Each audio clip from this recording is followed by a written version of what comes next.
நேர்மையின் குரலாய் பிரதிபலிக்கும் யோர்வாஷ் சேனலர்களுக்கு வணக்கம். ஊழலை ஒழிப்போம், இது நம்ம தாவைக்கு அரசோட ஒரு மூலக மந்திரம்ன்ற சொல்லலாம். கண்டிப்பா ஒழிப்பாங்களா அப்படின்னு பார்த்தா கண்டிப்பா ஒவ்வொரு தனி மனிதனோட எதிர்பார்ப்பாயிரும். இது மாண்புமிகு முதல்வர் அவர்களோட பார்வைக்கு, அது மட்டும் இல்லாமல் மின்துறை அமைச்சர், ஏனைய அமைச்சர்களின் பார்வைக்காக இந்த ஒரு காணொலி. இதுல சில விஷயங்கள் ஊழல் ரிலேட்டடா இபி டிபார்ட்மெண்ட்ல எப்படிடா ஊழல் நடக்கும். டிசிஎல், டெம்பரரி கான்ட்ராக்சுவல் லேபர்ஸ், இவங்க பாத்தீங்கன்னா வீட்டுல ஒரு லைன் கட் ஆயிடுச்சு அப்படின்னா 200 ரூபா 300 ரூபாய் நம்ம ஒவ்வொரு வீடியோ பார்த்துக்கணும். தமிழ்நாடு முழுக்க எவ்வளவு கான்ட்ராக்சுவல் லேபர்ஸ் இருக்காங்க அப்படின்னு பார்க்கும்போது ஒரு கவுண்ட் எடுக்கிறேன். சென்ற வாரம் புதன்கிழமையும் வேலைக்கிழமையும் நினைக்கிறேன், நம்ம சென்னையில இபி ஹெட் ஆஃபீஸ்ல ஒரு போராட்டம், இந்த டிசிஎல் ஸ்டாஃப்ஸ் எல்லாரும் ஒன்னா சேர்ந்து போராட்டம் பண்றாங்க. எதுக்காக போராட்டம் பண்றாங்கன்னா கன்ஃபர்மேஷன் பண்ணுங்கன்னு சொல்றாங்க. இந்த அரசு செய்யுமா அப்படின்றது ரொம்ப எதிர்பார்ப்புல தான் இந்த டிசிஎல் லேபர்ஸ் எல்லாம் ஸ்ட்ரைக் பண்ணாங்க. அந்த இடத்துல நம்ம சில முக்கியமான சில லேபர்ஸை கூப்பிட்டு நம்ம விசாரிச்சோம். இதுல பாத்தீங்கன்னா இந்த பர்டிகுலர் யூனியன்ல ஒரே டிசிஎல் இருக்கு, குறைஞ்சபட்சம் 3 ல இருந்து 4 யூனியன்ல கூட மெம்பரா இருக்கு. இதை பத்தி இன்னும் ட்ரில் டவுன் பண்ணி நம்ம விசாரிக்கும் நிறைய விஷயங்கள், நிறைய உண்மைகள் வெளியே வருது. இதுல பார்க்க வேண்டிய விஷயம் என்னன்னா, முதல் ஹைரார்கி, ஊழல் ஒழிக்க தான் பிளான்.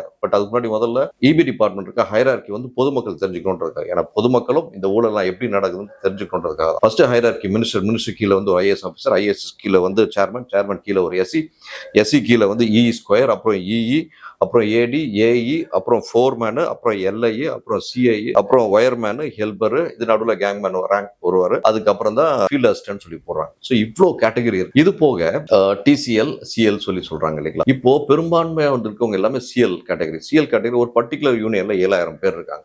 இந்த 7000 பேர் தான் சென்னையில போன வாரம் போராட்டம் பண்றாங்க. இது போராட்டத்தோட டெப்த் இன்னும் நோண்டி பார்க்கும்போது, நான் முதல்ல சொன்னேன் இல்லைங்களா, வீடியோ ஆரம்பிக்கும் போது முதல்ல சொன்ன விஷயம், ஒரு நபர் நம்ம வீட்டுல லைன் கட் ஆயிடுச்சு, இல்ல ஏதாச்சும் ட்ரிப் ஆயிடுச்சு அப்படின்னா நம்ம பண்ணும்போது அந்த ஹெல்பர் கேட்டகரி அந்த ஸ்டாஃப்க்கு 100 200, இது தொன்று தொட்டு கிட்டத்தட்ட ஒரு 10 வருடங்களுக்கு முன்னால 20 ரூபா 30 ரூபா 100 200. கண்டிப்பாக இது ஒரு லஞ்சம். அரசு தெரிந்தும் தெரியாமலும் இந்த லஞ்சத்தை ஊக்குவிக்கிறது. இந்த லஞ்சத்திற்கு காரணம் யார் என்று கேட்டால் அரசே தான் இந்த லஞ்சத்தை ஊக்குவிக்கிறது. அரசு எப்படி தடுக்க வேண்டும் என்பதற்காக தான் இந்த காணொலி. இதுல நம்ம 200 ரூபாய் கொடுத்து நம்ம அதோட விட்டுறோம். இதே மாதிரி நம்ம வீடு மட்டும் இல்லாம ஒரு தொகுதியிலையும் குறைஞ்சபட்சம் 15,000 இருந்து 20,000 சர்வீஸ்.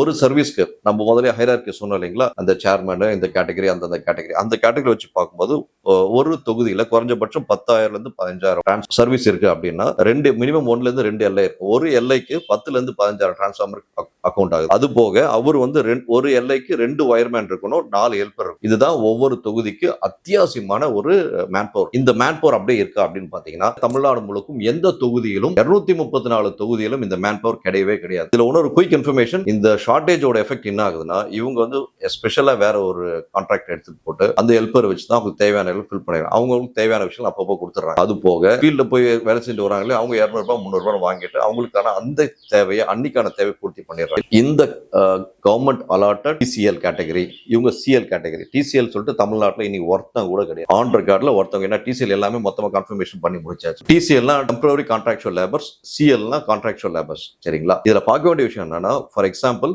சேர்மன் இல்ல மினிஸ்டர் என்ன சொல்றாரு, எத்தனை பேர் டிசிஎல் இருக்காங்களோ அதெல்லாம் மெயில் அனுப்புங்க, போதுமான செக் பண்ணிட்டு நம்ம எந்தெந்த டிபார்ட்மெண்ட், எந்தெந்த செக்ஷனுக்கு எந்தெந்த தொகுதி ஃபில் பண்ணலாம்னு சொல்லி மெயில் அனுப்ப சொல்லி ஒரு மினிஸ்டர் ஐஏஎஸ் ஆஃபீஸர் சொல்றாரு. ஐஏஎஸ் ஆஃபீஸர் சேர்மேன் சொல்றாரு. சேர்மன் எஸ்சிக்கு சொல்லி மெயில் அனுப்புறாரு. எஸ்சி என்ன பண்றாருன்னா, அந்த மெயில டிராஃப்ட் பண்ணி அந்தந்த மாவட்டம் வாரியா இருக்கக்கூடிய இஇ ஸ்கொயருக்கு எல்லாம் அனுப்புறாரு. அந்த இஇ ஸ்கொயர் ஏஇக்கு அனுப்புறாரு. அந்த ஏஇ அந்த டிபார்ட்மெண்டோட கிளர்க்கு அனுப்புறாரு. இப்படி மெயில் சென்ட் பண்ணதுக்கு அப்புறம் கிட்டத்தட்ட ஒரு 1ஆம் தேதி ஆரம்பிக்கணும், 3ஆம் தேதிக்குள்ள அந்த மெயில் எல்லா டிபார்ட்மெண்ட் சென்ட் ஆகுது. அதாவது மெயில் இடத்துல ஒரு ஐஏஎஸ் அமைச்ச மெயில் 2 நாள்ல எல்லா தொகுதியும் போய் சேருது. இவங்க ரிப்ளை என்ன ஸ்டாண்டர்ட் கொடுக்குறாங்க பாத்தீங்கன்னா, கடந்த 15 ஆண்டுகளா இதுவரை எந்த தொகுதியிலும் டிசிஎல் ஆக யாரும் இல்லை அப்படின்னு சொல்லி ரிப்ளை கொடுத்துறாங்க. இதை இப்படிதான் ரிப்ளை போடணும்னு சொல்லிட்டு அங்க உட்கார்ந்துருக்காருல எஸ்சி ஒருத்தர், அவரோட பிஏ எல்லாருக்கும் போன் பண்ணி சொல்லிடுறாரு. 39 எஸ்சியோட பிஏக்களும் தெளிவா போன் பண்ணி, இந்த மாதிரி ஒரு மெயில் வரும், இந்த மெயில் உங்ககிட்ட யாரும் டிசிஎல் கிடையாது, ரிப்ளை பண்ணிடுங்க அப்படின்றாங்க. இதுல பார்க்க வேண்டிய விஷயம்னா, யூனியன் ஒண்ணு இருக்கு. நல்லா போறதை நல்லபடியா செய்யணும்னு சொல்லிட்டு வேலை செய்யறவங்க இருக்காங்க. யூனியன்ல நல்லா போறதை குட்டி சவர் ஆக்கணும்னு செய்யறதுக்கு யூனியன். பெரும்பாலும் தமிழ்நாட்டுல யூனியன்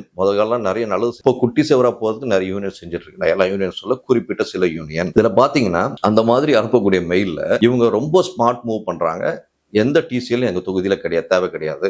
யாரும் கிடையாது அப்படின்னு கூட போடுறாங்க. அப்போ நம்ம போய் பிசிக்கலா போய் எந்த தொகுதியில பவர் கட் ஆயிடுச்சுன்னா போய் விசாரிச்சு போனா எங்களுக்கு ஆளே இல்லைன்னு எல்லாம் சொல்றோம். இன்னொரு பக்கம் பார்க்கும்போது இவங்க ஃபில் பண்ணி எடுக்கிறாங்க இல்லைங்களா, டிசிஎல் இல்லாத ஒரு தமிழ்நாட்டுல இப்போ சிஎல் எல்லாம் சேர்ந்துதான் வந்து இப்போ போராட்டம் பண்ணாங்க. போன வாரம் பார்த்தோம். ஒரு பர்டிகுலர் யூனியன்ல 7,000 பேர் இருக்காங்கன்னு சொல்லி பார்க்கணும். இதுல 4 யூனியன், முக்கியமா மொத்தம் 18 யூனியன்ல மொத்தம் 4 யூனியன் ரொம்ப ஆக்டிவா வந்து இருக்காங்க. இதுல என்னன்னு பாத்தீங்கன்னா, மாண்புமிகு முதல்வர் அவர்களும் சரி, மின்துறை அமைச்சரும் சரி, வரும் காலங்களில் கொஞ்சம் இது ஃபீல்டு இன்வெஸ்டிகேஷன் கொஞ்சம் ஸ்ட்ராங்கா பண்ணா நல்லா இருக்கும். ஏன் இவ்வளவு ஸ்ட்ராங்கா நான் சொல்றேன்னா, அந்த போராட்டம் நடக்கும்போது அங்க இருக்கக்கூடிய ஊழியர்கள் சொன்ன விஷயங்கள், ஐயா நாங்க 200-300 வாங்குறோம், அதுல மாற்று கருத்து இல்லை, எங்களுக்கு கொடுக்கப்பட்ட சம்பளம் வெறும் 12,000 ரூபாய் அப்படின்னு சொல்லிட்டு அவர் சொல்றாரு. ஒரு குறிப்பிட்ட ஒரு 15-20 பேர்ட்ட நானும் விசாரி எவ்வளவு சம்பளம், 12,000, 12,500 அப்படிதான் எல்லாம் வேரியபிளா சொல்றாங்க. ஆனால் ஆன் ரெக்கார்ட் படி இந்த சிஎலுக்கான சம்பளம் எவ்வளவுன்னு பாத்தீங்கன்னா 23,000 ரூபாய். இந்த 23,000 ரூபான்றது ஓவராலா கவர்மெண்ட் பிக்ஸ் பண்ண சிஎலுக்கான சம்பளம். ஆனால் பிசிக்கலா வந்து அவன் கையில போய் சேர்றது, அது உண்மையா உழைக்கிறான் பாத்தீங்களா, இவன் ஊழல் செய்யறான், இவன் லஞ்சம் வாங்குறான், 200 ரூபாய் நம்மளும் போராட்டம் கொந்தல் செலுத்துறோம் இல்லையா, வீட்டுக்கு வந்தா லைன் மாட்டு போனா 100 ரூபாய் வாங்கிட்டு போயிடான், 200 ரூபாய் வாங்கிட்டு போனா அவன் 1000 அரைச்சு கொட்டுறான். ஆனால் அவனுக்கு முறையாக அவனுக்கு சேர வேண்டிய சம்பள பணம் போய் சேர்றது இல்லை. அதனாலதான் அவன் 100-200 சொல்லிட்டு கையூட்டு வாங்கக்கூடிய சூழலுக்கு தள்ளப்படுறான். இது வேற வழி இல்லையா அப்படின்னு கேட்டா சத்தியமா வழி கிடையாது. ஏன்னா அவன் அந்த 200-300 வாங்கினாலும் அந்த கேஷுவல் லேபரை எடுத்து போயிடறான். கிடையாது, அவன் மேல இருக்க கேங் மேன், ரேங்க் மேன் ஒருத்தர் இருக்காரு, எல்லை இருக்காரு, எல்லாருக்கும் பங்கு இருக்கு. அந்த 200 ரூபாயிலையும் பங்கு இருக்குன்றது நம்ம எல்லாரும் போனதுக்கு அப்புறம் தான் தெரியுது. சோ 23,000 சம்பளத்துல 12,500 ரூபாய் தான் சம்பளம் ஒருத்தர் வாங்குறானா, பேலன்ஸ் எங்க போகுது? அதை வந்து மாண்புமிகு முதல்வர் அவர்களும் அந்த மின்துறை அமைச்சர்களும் விசாரிச்சா நல்லா இருக்கும்னு எதிர்பார்க்கிறேன். எங்க போட்டு சொன்னா சொல்லிடுறேன். அமைச்சரோட பிஏக்கள், முன்னாள் இருந்த அமைச்சரோட பிஏக்கள், எஸ்இ, இ ஸ்கொயர், இஇ, ஏடி, ஏஇ, ஃபோர்மேன், இவங்க எல்லாரையும் போய் விசாரிங்க. இவங்களுக்கு எல்லாம் பங்கு போச்சா, இல்ல அங்க இருக்க கிளர்க்குகளுக்கு பங்கு போச்சான்னு விசாரிங்க. எனக்கு தெரியல. ஆனால் ஆத்தென்டிகேட்டடா நீங்க எல்லாம் போய் ஏன்னா உங்களை மாதிரி பொறுப்புள்ள காட்டில் போய் விசாரிச்சா கண்டிப்பா ஒரு ஐடியா கிடைக்கும். 23,000 சம்பளம் கவர்மெண்ட் பிக்ஸ் பண்ணதை வெறும் 12,500 ரூபாய் போய் சேருதுன்னா, வெக்கமே இல்லாம நோவாம கவர்மெண்ட் சம்பளமா வாங்கிட்டு மத்த உழைப்புல திருடுறானுங்க இல்லையா, அந்த கீழ்த்தனமான நபர்கள் யார் யாருன்னு சொல்லிட்டு அரசு கண்டுபிடிக்கணும். இது இன்னைக்கு நேரத்துல கடந்த 19 ஆண்டுகளா இந்த ஒரு கேவலத்தை செஞ்சு கொண்டிருக்கிறாங்க இந்த அதிகாரிகள். எந்த அதிகாரிகள், எந்த அரசு இயந்திரம் சார்ந்தவர்கள், எந்த அரசியல் இயந்திரத்தை சார்ந்தவர்கள் என்பதை அரசாங்கமும் இந்த அமைச்சரும் தான் கண்டுபிடிக்கணும்ன்றது என்னோட தாழ்மையான வேண்டுகோள். இதுல இன்னொன்னு சார், ஒரு சிஎல், அந்த டிசிஎல் கன்ஃபர்மேஷன் சொல்லிட்டு இருக்குல்ல, ஒரு இத்தனை மாசம் வேலை செஞ்சா கன்ஃபார்ம் பண்ணும் அப்படின்னு இருக்கு. இதுல வச்சு பார்க்கும்போது 480 நாட்கள் வந்து ஒரு தொழிலாளியானவன் அந்த இடத்துல வேலை செஞ்சா கன்ஃபார்ம் பண்ணணும்னு சொல்லிட்டு நம்மளோட ஜியோ சொல்லுது. அதுபடி பார்க்கும்போது இவங்க எல்லாம் வந்து கிட்டத்தட்ட 12 வருஷம், 15 வருஷம், இன்னும் சிலர் 23 வருஷம்லாம் வேலை செஞ்சு ஒரு 52-53 வயசு ஆள் ஒருத்தர் பார்க்க முடிஞ்சது. கால் ஒரு பக்கம் எரிஞ்சு போயிருக்கு. என்னன்னு கேட்டா, வேலை செய்யும் போது பவர் லைன் அடிச்சிருச்சு. இன்னொரு பத்து ஷோல்டர் இருந்து கீழ் உள்ளங்கை வரைக்கும் ஃபுல்லா எரிஞ்சு போயிருக்கு. என்ன தம்பின்னு கேட்டா, ஆனா எரிஞ்சு போச்சு, நான் சப்ளை வேலை செய்யும். இந்த மாதிரி ஒரு கேஷுவல் லேபர் தான் உடல் முழுவதும் எரிஞ்சு போய் இந்த மாதிரி வேலை செய்யறவனுக்கு அரசு கொடுக்கக்கூடிய சம்பளம் 12,500 ரூபாய். அவன் கைக்கு அரசு கொடுக்கறது 23,000, ஆனா அவன் கைக்கு போறது 12,500 ரூபாய். இவ்வளவு தூரம் தன்னை வருத்தி கொண்டு, தன்னை முழுவதுமாக இழந்து கொண்டு வேலை செஞ்சுட்டு இருக்கான் ஒவ்வொரு கேஷுவல் லேபரும். நோவாம நோம்பு கும்பிடுறான் சில அதிகாரிகள். அவெல்லாம் சாப்பாடுல உப்பு போட்டு சாப்பிடறான், எதை போட்டு சாப்பிடறான்னு தெரியல. இதுல கன்ஃபர்மேஷன் 480 நாள் சொல்றீங்க. அந்த 480 நாள் கன்ஃபர்மேஷன் இவங்களை பண்ணிடக்கூடாதுன்றதுக்காக ரொம்ப ஸ்மார்ட்டா என்ன பண்றாங்க, செக்ஷன் சேஞ்ச் பண்ணிடுறாங்க. இப்போ ஃபார் எக்ஸாம்பிள், நந்தான்னு ஒரு கேஷுவல் லேபர் வந்து ஒரு குறிப்பிட்ட ஒரு அண்ணா நகர் தொகுதியில வேலை செய்யறாரு அப்படின்னா, அண்ணா நகர்லயே வந்து 4-5 செக்ஷன், 5 செக்ஷன் இருக்கு. இந்த செக்ஷன்ல தூக்கி டப்புன்னு வேற செக்ஷன் மாத்திருவாங்க. அண்ணா நகர் ஈஸ்ட்ல இருந்து அண்ணா நகர் வெஸ்ட் மாத்துவாங்க, இல்ல பக்கத்துல இருக்க வெள்ளிவாக்கம் மாத்துவாங்க, இல்ல இந்த பக்கம் இருக்க அம்ஜிகரம் மாத்திருவாங்க. மாத்திட்டா அந்த 488 டேஸ் கவுண்ட் ஆகாது இல்லையா, கட் ஆயிட்டு அந்த சீனியாரிட்டி இப்படி கட் பண்ணணும்னு சொல்லிட்டு ரொம்ப சாமர்த்தியம் இந்த அரசு இயந்திரத்தில் இருக்கக்கூடிய வேலைகள் ஆட்கள் செய்யறாங்க. இதுல 150க்கு மேல கேஸ் வழக்குகள் உண்டு. இன்னமும் வந்து இந்த கேஷுவல் லேபர்லாம் கேஸ் போட்டிருக்காங்க. இதுல பார்க்க வேண்டிய விஷயம் என்னன்னு பார்த்தீங்கன்னா, 20 வயசு சேர்றாங்க, இனி 30-35 வயசுல இன்னமும் அந்த கேஸ் நடந்து கொண்டுதான் இருக்கு, கன்ஃபார்ம் ஆகாம இருக்காங்க. 52 வயசு நான் சொன்னேன் இல்லைங்களா, அந்த மாதிரி நிறைய பேர் இருக்கிறாங்க கன்ஃபர்மேஷன் ஆகாம. ஸோ இவங்க எல்லாரையும் வந்து தகுதியின் அடிப்படையில் அவங்களோட எக்ஸ்பீரியன்ஸை பேஸ் பண்ணி, வயசை பேஸ் பண்ணி, தயவு செய்து மாண்புமிகு நிர்மல்குமார் அவர்கள் சொன்னாரு, ரெக்ரூட்மெண்ட் வேலை ஆரம்பிச்சாச்சு, ஹையரிங் ஒர்க் அசம்பிளி முடிஞ்ச உடனே ஹையரிங் ஒர்க் ஆரம்பிச்சிரும். ஆரம்பிச்சதுக்கு அப்புறமா தான் டிசிஎல் விஷயம்லாம், இந்த சிஎல் விஷயம்லாம் வந்து கன்ஃபர்மேஷன் பண்ண முடியும். கன்ஃபர்மேஷன்றதை ஃபீல்டு வெரிஃபை பண்ணி தான் பண்ணுவோம் அப்படின்னாங்க. தயவு செய்து ஃபீல்டு வெரிஃபை பண்ணும்போது ஒரு சின்ன ஆப்ளிகேஷன் எல்லா யூனியன் டிஸ்கஸ் பண்றதுக்காக கண்டிப்பா வருவாங்க. தமிழ்நாட்டில் நான் முதல்ல சொன்ன மாதிரி இபி டிபார்ட்மெண்ட் 18 யூனியன் இருக்கு. அதுல முக்கியமா 5-6 யூனியன் கண்டிப்பா உங்க கழுத்தை நெரிக்க போறாங்க. அதுல எல்லளவு மாற்று கருத்தும் இல்ல. ஒரு எம்ப்ளாயி கன்ஃபர்மேஷன் பண்றாங்க அப்படின்னு வரும்போது சிஐடி யூனியன், அந்த கோமுசா யூனியன், எல்லாமே தோமுசா யூனியன் எல்லாரும் ஒருத்தர் என்ன பண்ணா அவங்க லிஸ்ட் கொண்டு வந்து கொடுப்பாங்க. இப்போதைக்கு ஸ்ட்ரைக்கிங் பண்ணது 7,000 பேர் ஒரு யூனியன். மிச்ச யூனியன் ஏதோ இது வரைக்கும் ஒன்றும் ஸ்ட்ரைக் அபிஷியலா இந்த மாசமும் அடுத்த மாசத்துல எதுவும் அனௌன்ஸ்மெண்ட் வரல. டெம்பரரி வேஜஸ் எல்லாம் கன்ஃபார்ம் பண்ண போறீங்க அப்படின்னு ஒரு விஷயம் வரும்போது கண்டிப்பா எல்லா யூனியனும் அவங்க லிஸ்ட் கொண்டு வந்து உங்க டேபிள் மேல போடுவாங்க. பிரச்சனை பண்ணுவாங்க. பண்ணுவாங்க, எல்லா இடத்துலயும் போராட்டம் நடக்கும், அதுல எல்லோரும் மாற்று கருத்தும் இல்லை. ஆனால் ஒரே ஒரு சின்ன ஆப்ளிகேஷன், உங்களுக்கு கொடுக்கக்கூடிய அந்த லிஸ்ட்ல முறைப்படி இந்த டெம்பரரி வேஜஸ்லாம் அந்த இடத்துல வேலை செய்யறாங்களா? இப்ப அண்ணா நகர் வெஸ்ட்னு எடுத்துக்கோங்களேன். இந்த அண்ணா நகர் வெஸ்ட்ல எத்தனை பேர் ஆக்சுவலா சிஎல வேலை செய்யறாங்க? ஏன்னா இதுல நமக்கு கிடைச்ச நியூஸ், அங்க இருக்க நபர்கள், போராட்டம் பண்ண நபர்கள் கொடுத்த ஒரு ஆத்தென்டிகேட்டட் நியூஸ், ஏஇக்கு தெரிஞ்சவங்க, சேர்மேனுக்கு தெரிஞ்சவங்க, முன்னாள் அமைச்சருக்கு தெரிஞ்சவங்க, போர்மேனுக்கு தெரிஞ்சவங்க, எல்ஐக்கு தெரிஞ்சவங்க, ஒயர்மேனுக்கு தெரிஞ்சவங்க, இவங்க இக்கு தெரிஞ்சவங்க, இவங்க பேரெல்லாம் கூட அந்த கேஷுவல் லேபர் லிஸ்ட்ல வருதுன்னா, ஆனா அவங்க இது வரைக்கும் வந்து ஒரு நாள் கூட செக்ஷன் பக்கம் வந்ததே கிடையாது. இதுக்கு கேங்மேன் கேட்டகரி, லைன்மேன் கேட்டகரி இஷ்டத்துக்கு அவங்க பேர் எழுதிட்டு போயிடறாங்க. ஆனா பிசிக்கலா நாங்க 4 பேர் தான் இந்த இடத்துல வேலை செய்யறோம் அப்படின்னு சொல்லிட்டு ஒரு பர்டிகுலர் தொகுதியில் இருக்க 4 பேர் சொல்றாங்க. அதே மாதிரி இன்னொரு தொகுதி, இது வந்து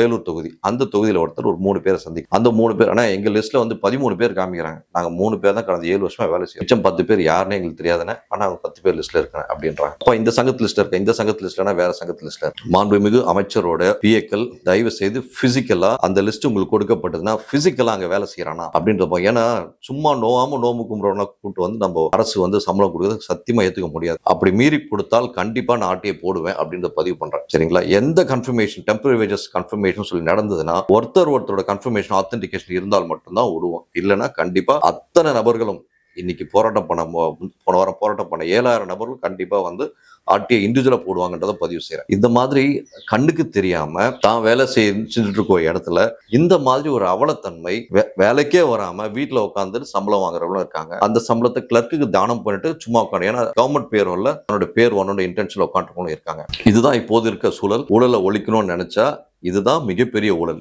இபி டிபார்ட்மெண்ட் இப்ப லாஸ்ட்ல போயிட்டு இருக்குது. முக்கிய காரணம், மூல காரணம் 2 திராவிட கட்சிகளும் முதல்ல ரொம்ப நல்ல ரொட்டேஷன் பண்ணி நல்லா பண்ணிட்டு இருந்தாங்க. ஆனா இப்போது இருக்க சூழல்ல 2 திராவிட கட்சிகள்ல சில ஆட்கள் உள்ள போந்து அரசு இயந்திரத்தில் இருக்கக்கூடிய சில ஆட்கள் வேண்டுமென்றே 2 திராவிட கட்சிகளின் பெயரை கெடுக்க வேண்டும் என்பதற்காக எப்படியெல்லாம் ஊழல் செய்யணும்னு சொல்லி நல்லா கண்டுபிடிச்சு, இன்னைக்கு அறுபொறிக்கம் கூட 4000 ரூபாய், 4 லட்சம் ரூபாய்க்கு வாங்க வேண்டிய டிரான்ஸ்பர் 12 லட்சம் வாங்கியிருக்காங்க, 8 லட்சம் வாங்கியிருக்காங்க சொல்ல போட்டு செந்தில் பாலாஜி மேல கேஸ் போட்டாங்க இல்லையா?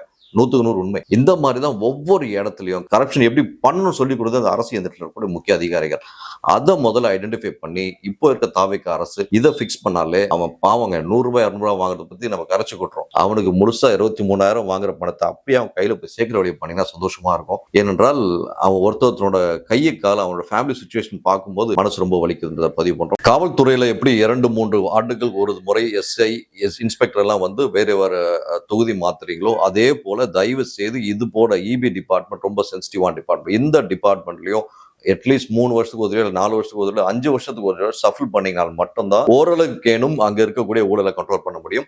இன்னொன்னு பெரிய விஷயம், பார்க்க வேண்டிய விஷயம்னா, நான் தனியா ஒரு பெரிய கம்பெனி வச்சு நடத்துறேன் வச்சுக்கோங்களேன். எனக்கு ரொம்ப ஹை வோல்டேஜ் தேவைப்படுது, புதுசாக நான் ஒரு கம்பெனி ஆரம்பிச்சேன், இந்த இடத்துக்கு தனியாக ஒரு டிரான்ஸ்ஃபார்மர் வேணும், தனியாக எனக்கு இது வேணும்னு சொல்றேன்னா அதுக்கான ஆக்சுவல் தொகை வந்து கவர்மெண்ட் ஃபிக்ஸ் பண்றது ஒரு மினிமம் அமௌண்ட், ஒரு 3 லட்சம், மேக்ஸிமம் செலவு 3 லட்சம் தாங்க ஆகுது அப்படின்னு கேள்விப்பட்டாங்க. ஆனால் இங்க வந்து எனக்கு உடனடியாக வேணும், நல்ல எல்லா ஃபெசிலிட்டிஸ் எந்த நேரத்திலும் டிஸ்டர்ப் இல்லாம அன்இன்டரப்டட் பவர் சப்ளை வேணும், யூபிஎஸ் கேட்டகரி மாதிரி வேணும் அப்படின்னு சொல்லி நான் சொல்லிட்டேன்னா, ஒரு எல்ஐயோ ஒரு ஏஇயோ பார்த்து இந்த விஷயத்தை நான் சொல்லிட்டா பக்காவா A to Z இந்த இடத்துல தான் ஒரு மேஜர் பிளே பண்றாங்க. ஒரு 10 நாள்ல வர வேண்டிய விஷயத்த 2 நாள்ல பண்ணி தராங்க. ஒரு இடத்துல பிசிக்கலா நீ நடந்த விஷயம் ஒரு 1.5 ஆண்டுகள் முன்னாடி என்னன்னு பாத்தீங்கன்னா, அவர் மொத்தமா 18 லட்சம் செலவு பண்ணியிருக்காரு. ₹1 18 லட்சம். ஆக்சுவல் கவர்மெண்ட் ரெக்கார்ட் 1,64,000 போதும் அந்த டிரான்ஸ்ஃபார்மர் கவர்மெண்ட் ரெக்கார்ட் இப்படி போதும். ஆனால் 18 லட்சம் ரூபாய் செலவு பண்ணி அவருக்கு தேவையான அந்த கம்பெனியில கிட்டத்தட்ட 200 லட்சம் பேர் அந்த ஃபேக்டரியில வேலை செய்யறாங்க. அந்த ஃபேக்டரிக்கு தேவையான அனைத்து ஃபெசிலிட்டிஸும் பண்ணிட்டாரு. இது எப்படின்னு பார்க்கும்போது பார்த்தா, அந்த ஒரு பர்டிகுலர் ஏஇ கூட இருக்க எல்ஐ ஆகட்டும் என்ன பண்றாங்கன்னா, போயிட்டு எஸ்சி கிட்ட போய் சொல்றாங்க, சார் இந்த மாதிரி எஸ்சி பிஏ கிட்ட சொல்றாங்க, இந்த மாதிரி ஒரு கம்பெனி வந்திருக்கு, இந்த கம்பெனிக்கு தனியாக இந்த இவ்வளோ டிரான்ஸ்ஃபார்மர் வேணும் அப்படின்னு. கவர்மெண்ட் ரெக்கார்ட் படி என்ன, ஒரு புதுசாக கம்பெனி ஆகும்போது அந்த கம்பெனி தேவையான லோட் மீட் அவுட் பண்ற மாதிரி சப்ளை கொடுக்க வேண்டிய கவர்மெண்ட் ரெஸ்பான்சிபிலிட்டி இதுதான். ஆனா ஆஃப்லைன்ல இது உடனடியாக ப்ராசஸ் பண்ணி குயிக்கா 1 வீக் டைம்ல முடிச்சு தரணும்னு சொல்லிட்டு அந்த ஏஇயும் அந்த எல்லையும் எடுக்கக்கூடிய அந்த மெனக்கடல் இருக்கு பாத்தீங்களா, சூப்பருங்க. அந்த மாதிரி அவ்வளவு மெனக்கடல் பண்ணி அந்த எஸ்சிபிஏக்கு ஒரு கட்டிங், இஇ ஸ்கொயருக்கு ஒரு கட்டிங், இஇக்கு ஒரு கட்டிங், ஏடிக்கு ஒரு கட்டிங், ஏஇ கட்டிங், ஃபோர்மேன், இவங்க எல்லாருக்கும் ஒரு கட்டிங் போயிட்டு, அதுக்கப்புறமா அந்த டிபார்ட்மெண்ட் அந்த தொகுதியோட ஏஇ ஆகட்டும் பிளஸ் லைன்மேன் ஆகட்டும் எல்லாருக்கும் வந்து ஒரு அமௌண்ட் எடுத்துட்டு, ஃபோர்மேன் இந்த கேட்டகரி, ஒயர்மேன் கேட்டகரி வரைக்கும் எல்லாம் ஒரு அமௌண்ட் எடுத்துக்கிறாங்க. ஸோ 1,64,000 முடிய வேண்டிய விஷயத்த 10 நாள் ஒரு வாரத்துல முடிச்சு தரணும்னு சொல்லிட்டு 18 லட்சம் வாங்கிட்டு அந்த ஃபேக்டரியை செயல்படுத்தி ஏற்பாடு பண்ணி தராங்க. இதுல வந்து என்ன தெரியுதுன்னா, ஊழல்ல வந்து செழிப்பா வாழ்றது யாருன்னு பாருங்க, அரசியல்வாதி கிடையாது. அங்க இருக்கக்கூடிய அரசு இயந்திரத்தில் இருக்கக்கூடிய அதிகாரிகள். இதை வந்து பொதுமக்கள் புரிஞ்சுக்கணும். தன்னோட சுயநலத்தை, என்னோட சுயநலத்துக்காக நான் ஃபேக்ட்ரியில் உடனடியாக பவர் சப்ளை வர வைக்க, புதுசாக லோடு வேணும், சீக்கிரமா லோடு வேணும், சீக்கிரமா கம்பெனி ஆரம்பிச்சு சீக்கிரம் ஒரு நாளைக்கே வந்து நான் கோடீஸ்வரன் டாடா பிர்லா ஆகணுன்ற எண்ணத்துல என்னோட சுயநலத்துக்காக நான் 18 லட்சம் இருக்குன்னு சொல்லி கொடுத்ததோட எஃபெக்ட் இன்னைக்கு லஞ்சம் வந்து செழிப்பா வளர்ந்துட்டு இருக்கு. இதுல பார்க்க வேண்டிய இன்னொரு விஷயம் என்னன்னா, ஸ்டோர்ஸ் இருக்கு இல்லைங்களா. இப்போ நான் ஃபேக்டரி ஆரம்பிச்சேன். இந்த ஃபேக்டரியில வந்து தேவையான டிரான்ஸ்ஃபார்மர்ல ஃபிட்டிங்ஸ்லாம் பண்றதுக்கு ஸ்டோர் ரூம்ல இருந்து நான் கொண்டு வரணும் ஐட்டம்ஸை. கொண்டு வர்றதுக்கு அந்த ஸ்டோர்ல உள்ள இருக்காரு இல்லைங்களா, அங்க இருக்க வாட்ச்மேன்ல இருந்து அங்க சைனிங் போடுற அத்தாரிட்டி வரைக்கும் மொய் வைக்கணும். மொய் வச்சாதான் அந்த மெட்டீரியல் இங்க வரும்.